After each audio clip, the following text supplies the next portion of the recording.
chatonganewe kuguma. Ndimi ruponeso, ndimi kwayana, ndimi mutsikinuriwe zvivi zvedu. Ndimi murevereri, ndimi muprista mukuru, ndimi muzodziwa Mesaya washe. Ndimi chiedza chinobwinya pane rima, ndimi mwenje chadzira chashe. Ndimi chingwa nemvura yeupenyu, ndimi tsime rinoyerera nyasha.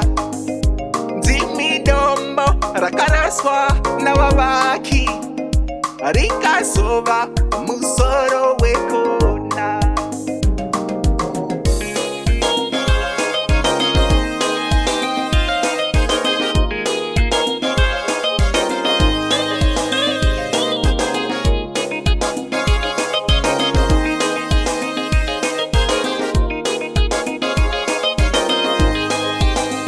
Tinopa,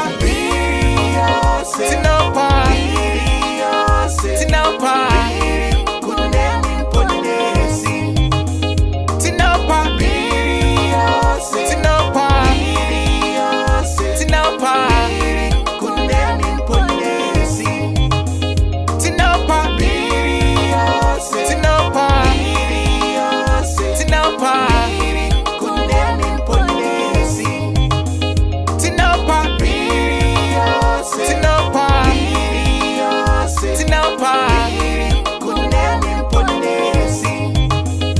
Takaponeswa namavanga yenyu, takajenurwa pautera hwedu, takaruramiswa neropa renyu, takadzikinurwa pazvivi zvedu.